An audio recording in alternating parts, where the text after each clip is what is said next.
Le ministre de l'Intérieur et de la Décentralisation effectue une visite dans la wilaya de Nouakchott Sud.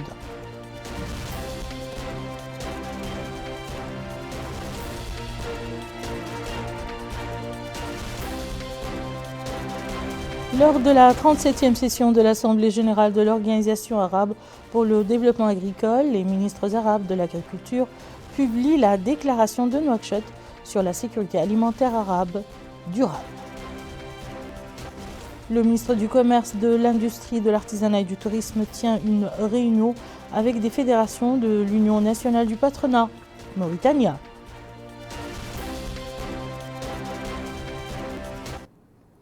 Madame, Monsieur, bonsoir et bienvenue dans le journal. Le ministre des Affaires étrangères et de la coopération et des Mauritaniens de l'extérieur, Monsieur Mohamed Salem El Marzouk, a décoré hier à Nouakchott au nom du président de la République, Monsieur Mohamed El Cheikh Al Ghazouani, de la médaille de commandeur de l'Ordre du Mérite national, Monsieur Anthony Kouakou Ohemeng Boama, coordinateur du système des Nations Unies, dont la mission s'achève en Mauritanie. À l'issue de la cérémonie de décoration, le ministre a accordé une audience aux responsables onusiens, au cours de laquelle les discussions ont porté sur les relations de coopération entre les deux parties et les moyens de les renforcer davantage.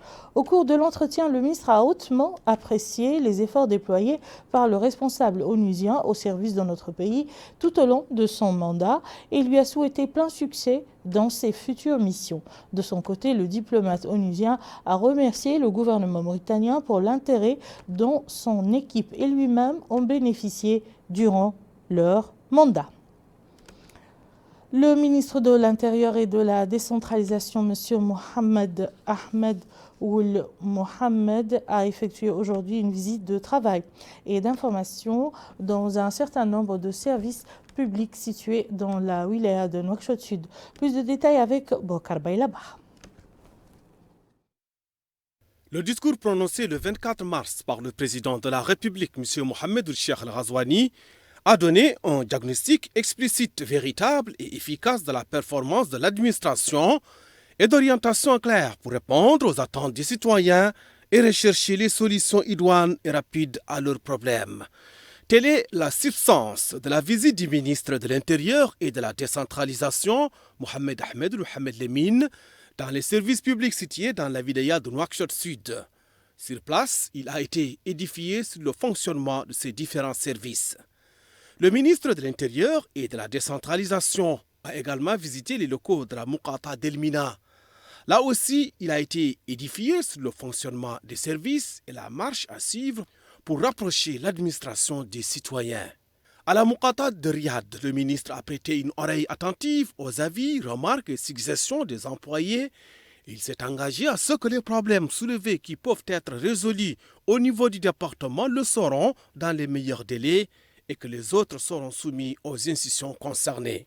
Le ministre s'est rendu par la suite dans les locaux des communes d'Elmina, de Riyad et d'Arafat, où il s'est informé du déroulement de travail, de la nature des services dispensés aux citoyens et des problèmes qu'ils rencontrent dans l'accomplissement de leur mission. Au terme de la visite, le ministre de l'Intérieur et de la Décentralisation, Mohamed Ahmed Mohamed Lemine, a déclaré avoir pris connaissance des problèmes auxquels sont exposés les services publics au niveau de l'administration, qui doit se départir de la bureaucratie et de ses lenteurs, être proche des citoyens, les servir et répondre à leurs attentes avec efficacité et célérité.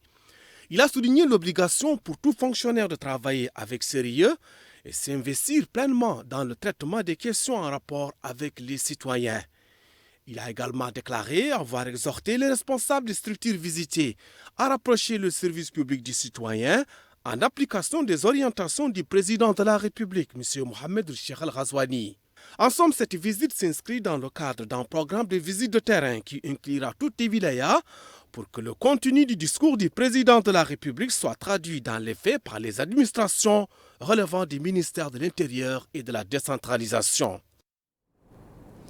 Le ministre des Affaires islamiques et de l'enseignement originel, M. Daou Sidi Ould Taleb, a supervisé aujourd'hui à Tayart l'inauguration de la mosquée dénommée mosquée Fatimatoum Ahmed Salem Ould Haïdib, Le ministre a indiqué que la construction de ce complexe islamique couronne l'effort de feu Fatimatou Eminem Tahlin sans des plus. Un nouveau complexe islamique dont la construction vient d'être achevée dans la Muqata'a de Tayarit a été inauguré par le ministre des Affaires islamiques et de l'enseignement originel, M. Dahoul Seydi Ould-Amr Talib. Le complexe porte le nom de Fatimatou Ahmed Salem Ould-Haïdib, qui a initié sa construction avant son décès. Lors de son mot pour l'occasion, le ministre a souligné que cette inauguration rentre dans le cadre des directives du président de la République, M. Mohamed Ould Cheikh Al-Ghazouani, visant à favoriser l'édification de bâtiments religieux, particulièrement en ce mois béni de Ramadan. Le ministre a indiqué que la construction de ce complexe islamique couronne l'effort de feu Fatimatou, car cette mosquée était la dernière mosquée qu'elle a construite de sa vie et qu'elle vient d'être achevée par ses enfants après sa mort. Il a précisé que le complexe comprend, outre la grande mosquée, une salle de prière pour les femmes, une mahadra, un institut islamique, une résidence pour l'imam et un lieu de soins funéraires. La construction de ce lieu a été initiée par feu Fatimatou, dont il porte le nom, et achevée par ses enfants qui affirment qu'elle leur a appris valeur, amour de Dieu, honnêteté et bienfaisance. La cérémonie d'inauguration s'est déroulée en présence du secrétaire général du ministère, M. Beitallah Ahmed El-Soued, et d'un certain nombre de cadres du ministère des Affaires islamiques et de l'enseignement originel. Le ministre de la Pêche et de l'Économie maritime, M. Mohamed Ould-Abdin El-Maïf, a effectué aujourd'hui à Nouadhibou une visite d'inspection dans certains établissements affiliés au secteur des pêches. Le point sur ces visites avec Aminata Khan. Le ministre de la Pêche et de l'Économie maritime, Mohamed Ould-Abdin El-Maïf, a effectué aujourd'hui plusieurs visites de terrain dans notre capitale économique Nouadhibou, accompagné du wali de la wilaya de Dakhlet Nouadhibou, Yahya Ould Cheikh Mohamed Val. Sur place, au niveau des locaux de l'inspection des produits de pêche, le ministre a été édifié sur la méthode de travail. Ensuite, le ministre est rendu au laboratoire où les équipes sur place ont édifié le ministre sur la méthode de travail et de surveillance de la richesse halieutique. Le ministre est également rendu au niveau des travaux d'extension des locaux de cette administration. Ensuite, le ministre des Pêches et de l'Économie maritime s'est rendu à la Société nationale de distribution de poissons. À peine foulé le sol de cette institution, le ministre a été édifié de la part du directeur de l'institution Mokhtar Ould Bouseif des missions de cette institution créée pour commercialiser le poisson dans le pays et hors du pays. La dernière étape de cette visite a eu lieu au niveau de la circonscription maritime de Dakhlet Nouadhibou. Là également, le ministre s'est réuni avec le staff et la direction de cette institution. Le ministre a mis l'accent sur la nécessité du respect des horaires de travail, mais également de rapprocher les services des administrés. Il a également mis l'accent sur l'importance de la protection des employés de cette institution. Le ministre de l'Agriculture, M. Adama Bokar Soko, a présidé aujourd'hui au Palais des Congrès à Nouakchott les travaux de la 37e session de l'Assemblée générale de l'Organisation arabe pour le développement agricole, en présence d'un certain nombre de ministres arabes de l'agriculture et de leurs représentants. Le point avec Bokar Boylaba. L'Organisation arabe pour le développement agricole, OADA, créée en 1970 à la demande des pays arabes, est consciente du rôle vital de l'agriculture dans l'économie de la région. Et les pays arabes ont reconnu la nécessité d'une coordination entre leurs différences politiques en matière d'agriculture, de ressources naturelles et humaines, ainsi que de développement économique. Et à la vertu des travaux de la 37e session de l'Assemblée générale de l'OADA, le ministre de l'Agriculture, Adama Bokar Soko, a souhaité d'emblée la bienvenue aux délégations arabes, les remerciant pour avoir répondu positivement à l'invitation, mettant en exergue l'intérêt particulier dont jouit l'organisation dans le cadre de l'action arabe commune. Il a indiqué que le président de la République, M. Mohamed Ould Cheikh Al-Ghazouani, a élaboré une feuille de route bien définie dont il a décliné les grandes lignes à plusieurs reprises, comme en témoignent tout dernièrement les orientations judicieuses qu'il a données aux investisseurs privés afin de participer au processus de réforme pour le développement. Adama Bokar Soko a précisé que les défis soulevés par les profondes mutations du secteur agricole au niveau mondial nécessite plus d'efforts et de réflexion pour y faire face. Le représentant des États de la Ligue arabe, le ministre plénipotentiaire Mohamed Khair Abdelkader, a exprimé quant à lui ses remerciements et sa gratitude au président de la République pour son soutien continu apporté à tous les efforts qui soutiennent l'action arabe commune. Il a également mis en exergue les grands défis auxquels est confronté le monde arabe et les répercussions qui en ont résulté sur la sécurité alimentaire dans la région. Autre allocution, c'est celle faite par le directeur général de l'OADA, M. Ibrahim Al-Douhairi, qui a indiqué que les pays arabes ont encore besoin de déployer un plus grand effort pour surmonter les défis de la sécurité alimentaire que représente la faible efficacité de l'utilisation des ressources hydrauliques, l'utilisation limitée de la technologie agricole, entre autres. De son côté, le directeur général de la Banque arabe pour le développement économique en Afrique, Badeya Sidi Oulta, a souligné la nécessité de reconsidérer les approches utilisées pour parvenir à la sécurité alimentaire au niveau national et arabe, insistant sur l'importance de l'intégration économique arabo-africaine. Par ailleurs, les ministres arabes sont entrés après la cérémonie d'ouverture officielle en séance de discussion à huis clos, axée entre autres sur les questions financières, administratives et techniques et la nomination d'un nouveau directeur général de l'OADA. Le ministre du Commerce, de l'Industrie, de l'Artisanat et du Tourisme a tenu ce matin au siège de l'Union nationale du patronat mauritanien, une réunion avec des fédérations en vue de trouver les voies et moyens de réduire les effets négatifs de la crise ukrainienne et de la pandémie du coronavirus. Aminata Kalla. Rencontre de concertation entre le gouvernement représenté par le ministre du Commerce, de l'Industrie, du Tourisme et de l'Artisanat, M. Lemrabatul Benahi, et le patronat mauritanien représenté par le président de l'Union nationale du patronat mauritanien, Mohamed Ould Zeyn Abidine Ould Cheikh Ahmed. L'objectif étant de trouver les voies et moyens propres au développement des secteurs économiques productifs du pays. S'exprimant à cette occasion, le ministre du Commerce, Lemrabatul Benahi, a remercié toutes les fédérations présentes à la rencontre. Il s'agit de la Fédération du commerce, du tourisme, des boulangeries et pâtisseries et des industries et des mines, représentées tous par le patronat mauritanien. Le ministre a indiqué que cette rencontre permettra d'échanger, mais également de se concerter sur les meilleures voies et moyens permettant d'améliorer la situation économique des pays et les capacités pour orienter les investissements dans le but de développer les secteurs productifs vitaux du pays, tels que l'agriculture et plusieurs autres domaines, indiquant que le gouvernement ne ménagera aucun effort pour l'atteinte de ces objectifs.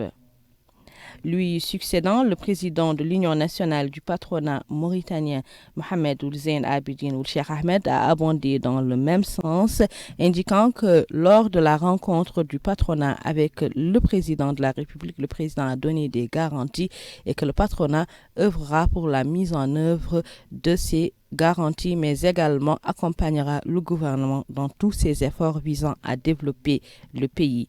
Il est à noter que les présidents des autres fédérations, c'est-à-dire du commerce, du tourisme, de la boulangerie et des pâtisseries, ainsi que des industries et des mines, ont soulevé un certain nombre de problèmes et espèrent que ces problèmes seront résolus dans les plus brefs délais. Un accord de convention a été signé entre la délégation générale à la solidarité nationale et à la lutte contre l'exclusion Ta'azur et la Caisse populaire d'épargne et de crédit CAPEC. Au total, 2252 projets seront financés dans l'ensemble des communes de la Mauritanie. Le point avec Melika Narli. Au total, 2252 projets seront financés dans l'ensemble des communes de la Mauritanie dans le cadre de l'accord de partenariat signé entre la Délégation générale à la solidarité nationale et à la lutte contre l'exclusion et la CAPEC, la Caisse populaire d'épargne et de crédit. Cet accord, portant sur un montant de 2 380 millions d'ouguiyas améraux, permettra le financement de 1800 activités génératrices de revenus au profit de 10 000 citoyens, 52 projets communautaires dans les zones visées, en plus de l'octroi de 400 prêts. La CAPEC est chargée dans une seconde phase du recouvrement des montants octroyés et d'en faire profiter d'autres groupes dans l'objectif d'atteindre le but visé. Le délégué général de Taazour a indiqué que ces financements visent l'amélioration des conditions de vie des familles vulnérables sur toute l'étendue du territoire national, la création d'une dynamique permettant de renforcer le développement local, de stimuler le génie créateur et l'entrepreneuriat dans les communes. Il a précisé que ce financement et d'autres projets et programmes mis en œuvre par la délégation visent la création d'emplois décents dans l'environnement des couches les plus vulnérables, ce qui, a-t-il dit, contribuerait inévitablement à améliorer les conditions de vie des citoyens les plus démunis et à renforcer le développement local dans l'ensemble des municipalités du pays. M. Mohamed Ali Ould Sidi Mohamed a enfin affirmé que la principale mission de Taazour est de renforcer le développement intégré dans l'espace des couches les plus vulnérables de la population, d'assurer l'intégration sociale et d'améliorer les conditions de vie des populations. De son côté, la directrice générale de la CAPEC a précisé que cet accord s'inscrit dans le cadre des programmes et projets de développement décidés par le président de la République, M. Mohamed Cheikh El Ghazouani, afin d'éradiquer la pauvreté et la marginalisation chez les couches vulnérables. Elle a souligné que le réseau de la CAPEC exécutera cet accord avec la collaboration de Taazour et des conseils locaux. Le délégué général de Taazour a tenu une réunion avec certaines fédérations d'agriculteurs afin d'aborder les problèmes qu'ils rencontrent et trouver les voies et moyens de les résoudre. Le ministre de l'Éducation nationale et de la réforme du système éducatif, porte-parole du gouvernement, M. Mohamed Melaïni Noulegui, et ses homologues des affaires économiques et de la promotion des secteurs productifs, M. Ousmane Mamadou Kane, de l'habitat, de l'urbanisme et de l'aménagement du territoire, M. Sid Ahmed Ould Mohamed, et de la culture, de la jeunesse, des sports et des relations avec le Parlement, M. Khattar Ould Cheibani, ont animé hier après-midi le traditionnel point de presse organisé à l'issue du Conseil des ministres. Malika Narli toujours. Un certain nombre de projets de loi et de décrets ont été adoptés lors du dernier Conseil des ministres, dont le projet de loi autorisant la ratification de la convention de crédit visant à financer un schéma de sécurisation de l'approvisionnement de la ville de Nouakchott en eau potable. Le ministre des Affaires économiques et de la promotion des secteurs productifs, M. Ousmane Mamadou Kane, est revenu plus en détail sur la ratification des deux conventions. Un projet de convention pour le financement d'un schéma de sécurisation de l'approvisionnement de la ville de Nouakchott en eau. C'est un projet important pour le pays parce que depuis quelques années, Nouakchott dépend essentiellement de l'eau qui vient de l'Aftour Saheli. C'est une seule source, c'est un seul axe qui est sujet à des incidents. Donc le FADES a signé avec la Mauritanie une convention d'à peu près 30 milliards d'ouguiya, d'anciens ouguiya, pour réhabiliter Idini, renforcer Idini, augmenter sa capacité, mais aussi sécuriser davantage l'axe d'Aftour Saheli. Le deuxième projet de convention, c'est avec la Banque mondiale, avec le groupe de la Banque mondiale, pour un montant de 7 milliards 200 millions d'anciens ouguiya dans le domaine de la santé. La Banque mondiale a décidé de nous accompagner pour améliorer nos moyens, nos instruments, nos capacités humaines pour faire face à des pandémies telles que la Covid-19. De son côté, le ministre de l'Habitat, de l'Urbanisme et de l'Aménagement du Territoire, M. Sid Ahmed Ould Mohamed, a déclaré qu'en ce qui concerne le projet de décret portant approbation et déclaration d'utilité publique de 4 lotissements dans la Mourata de Tiaret, que c'est la première fois que le gouvernement récupère des terres qui avaient été occupées auparavant, afin de mieux organiser l'espace urbain selon des normes techniques claires. Les dimensions des terrains, la superficie des rues ou encore le nombre d'étages, tout ceci sera réglementé par le nouveau décret. Le ministre a assuré que tous les ayants droit seront indemnisés. Ils devront cependant être en mesure de prouver que ces terres leur appartenaient auprès des services concernés.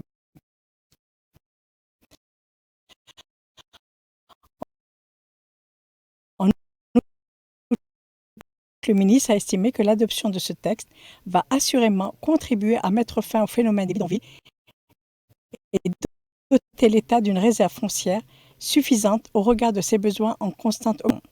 Répondant à une question, le ministre a déclaré que le gouvernement travaille actuellement sur la réhabilitation du ministre de la Culture, de la Jeunesse, des Sports et des Relations avec le Parlement, M. Khattab Chebani. Il a présenté les grandes lignes du projet de loi qui révise le cadre légal régissant la haute autorité de la presse et l'audiovisuel, étant considérablement ses missions. Le ministre a indiqué que le projet de loi modifie certaines dispositions de la loi numéro 026-2008 du 6 mai 2008 qui abroge et remplace l'ordonnance 034-2006 portant création et organisation des missions de la haute autorité de la presse et l'audiovisuel. La démarche, précise-t-il, s'inscrit dans le cadre des efforts déployés par les autorités afin de réformer le secteur des médias. Pour le ministre, les nouvelles dispositions permettent à la APA de s'adapter aux mutations que connaît le secteur des médias, d'où l'extension de ses missions. Ainsi, outre sa mission traditionnelle de régulation des journaux, radios et chaînes de télévision, elle aura désormais l'autorité pour réguler la presse électronique et les médias sociaux.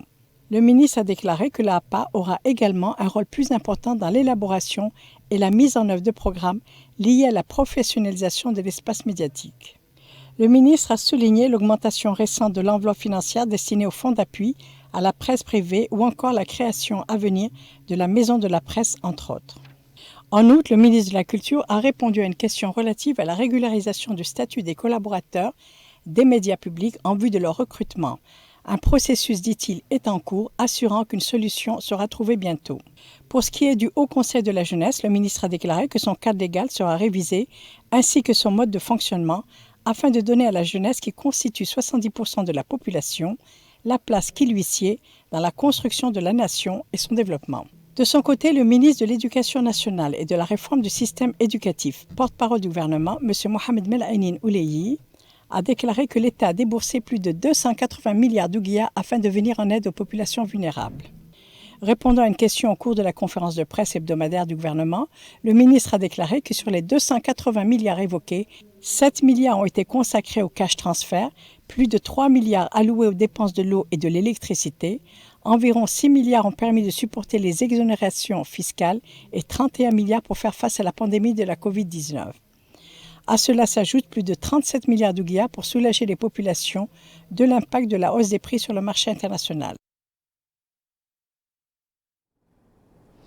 La région de Nouakchott a lancé aujourd'hui un atelier pour l'étude du plan de mobilité urbaine durable de la ville de Nouakchott qui s'inscrit dans le cadre du projet dénommé Arendre. Ce projet vise à améliorer les conditions de vie de la population, notamment dans les quartiers périphériques. Le projet appuie à la région de Nouakchott pour le développement durable et résilient et équitable Arendre vient renforcer les efforts visant à améliorer les conditions de vie de la population, notamment dans les quartiers périphériques et leur intégration à travers des actions touchant les secteurs du transport urbain et l'éclairage public. Et dans une allocution prononcée pour l'occasion, la présidente de la région de Nouakchott, Mme Fatimatou Bint Abdelmalik, a indiqué que dans le cadre de ce plan de mobilité urbaine, une stratégie de planification du secteur du transport sera mise en place à long terme en adéquation avec les outils de planification urbaine existants, suivant une approche intégrée caractérisée par la coordination et la consultation entre les différents niveaux de pouvoir et les autres acteurs concernés.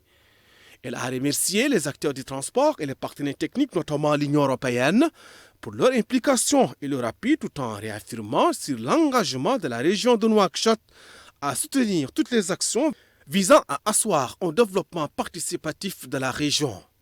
Pour l'Union européenne, la région de Nouakchott a abattu un travail de qualité dans le cadre de la mise en œuvre du plan de mobilité urbaine qui traduit le niveau d'engagement à accomplir sa mission.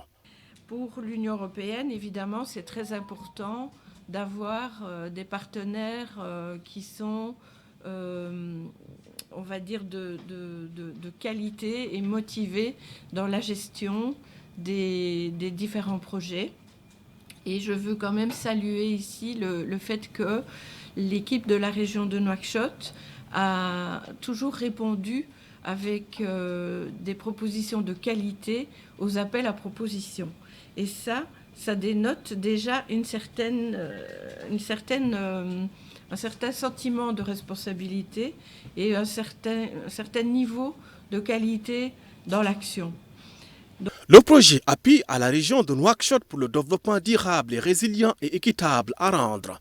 est mis en œuvre en partenariat avec Grand Paris Sud, le Fonds mondial pour le développement des villes et le Centre international d'études sur le développement. Cette activité que nous amène aujourd'hui, c'est le PMUD, le lancement. Donc c'est une activité très importante du projet qui initie vraiment la concertation, le travail avec les autorités compétentes au niveau du pays et de Nouakchott en particulier, comme le ministère du Transport, la Société de Transport Public, l'autorité de régulation du transport terrestre en Mauritanie.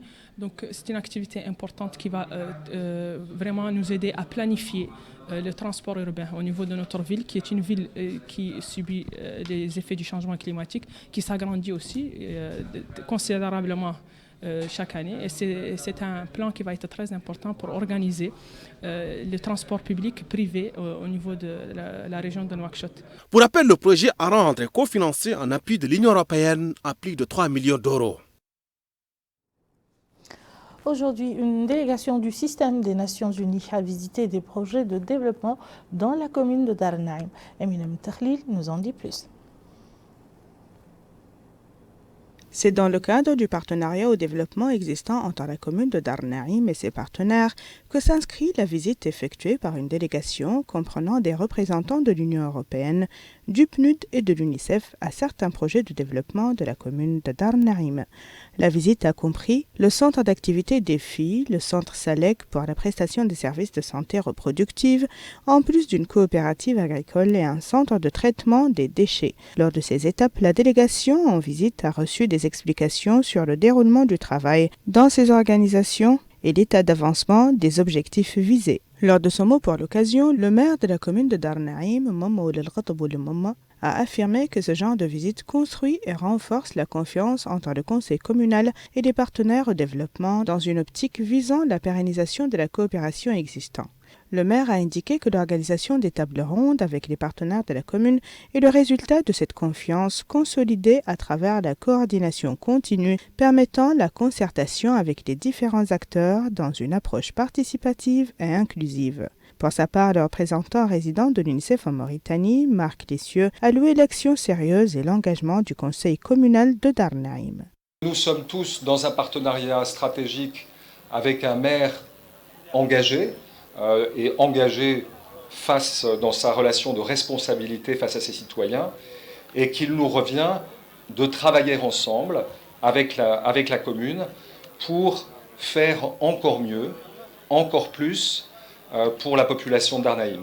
J'ai été encore très frappé, sillonnant Dar Naim aujourd'hui, de la taille de la commune, une commune de 140 000 habitants, et j'espère qu'ensemble, travaillant avec la commune, nous réussirons à trouver des solutions et surtout mettre en œuvre des solutions par la Mauritanie, pour la Mauritanie, qui pourront être étendues à d'autres zones, qui pourraient être étendues à d'autres quartiers, d'autres communes urbaines de Mauritanie. En marge de cette visite, une exposition a été organisée afin de faire connaître les ONG de Dar Naim et ses coopératives, ainsi que le rôle qu'elles jouent dans le développement social de la commune. Enfin, le maire de la commune et sa délégation en visite ont tenu une réunion durant laquelle ont été présentés des exposés sur les réalisations de la commune et les obstacles auxquels elle fait face dans la mise en œuvre de ses projets. Les autorités administratives de la wilaya du Gorgol ont supervisé le lancement du projet WASH pour nettoyer la ville de Kayedi, financé par la commune de Kayedi et l'organisation World Vision. Hapsalo nous en dit plus. Les travaux d'un atelier sur l'évaluation de la première phase du projet Kayedi Ville Propre dans la wilaya de Gorgol a été lancé à Kayedi. Cette rencontre organisée par World Vision, Allemagne en partenariat avec la commune, a pour but de sensibiliser les citoyens à veiller à la propreté de leur quartier. Présent à la rencontre, M. Ahmed Nassidi Hebba Ouali de la wilaya a d'emblée indiqué que le projet va permettre de collecter les ordures ménagères dans les quartiers de la ville, en plus de la création de plusieurs opportunités d'emploi directes et indirectes. Dans le même sillage, le Wali a indiqué que ce projet a permis l'acquisition de 24 voitures tricycles, beaucoup de matériaux pour le nettoyage, en plus de 2000 bacs à ordures. Enfin, le Wali a déclaré que ce projet répond aux orientations du gouvernement. Lui succédant, le maire de la ville est revenu sur l'apport de ce projet pour Kéidi. Face à cette situation, World Vision Allemagne initia ce grand projet en partenariat avec la commune de Kéidi, dénommé Kéidi Ville Propre, qui est venu renforcer le programme du gouvernement de son Excellence Mohamed Ould Cheikh Ghazouani, président de la République, dans le cadre du projet Programme Priorité Urgence, collecte des déchets ménagers de la commune. Voilà qu'une action salvatrice, provinciale et porteuse d'espoir est venue atténuer à point nommé les souffrances de nos populations. Les participants à la rencontre ont suivi plusieurs exposés sur le projet qui permettra sans nul doute de donner à la ville de Kédi l'image moderne qui lui sied. Le Wali du Trarza, M. Mrabi Rabou El Abidine, a supervisé aujourd'hui à Rosso le lancement de l'opération de distribution gratuite de 10 tonnes de poissons aux ménages à faible revenu dans la wilaya du Trarza. À cette occasion, le directeur général adjoint de la Société nationale de distribution de poissons a fait une déclaration. Cette quantité est venue en tout cas renforcer sur instruction du président de la République et des autorités à travers le ministère des Pêches et de l'économie maritime, venir en aide les personnes démunies durant ce mois béni de Ramadan. Et donc nous tenons également à rappeler que ce programme vient renforcer le programme ASMAC qu'on avait, qu'il s'agit de distribuer du poisson de très bonne qualité à entre 500 et 700 ouguiyas, ancienne monnaie. Et donc ce poisson est un poisson de très bonne qualité. Nous avons également l'autre programme qui s'agit de la distribution normale du chinchard à 5 ouguiyas le kilo. 5 ouguiyas ancienne monnaie. Ces deux programmes viennent renforcer le programme que nous venons de lancer.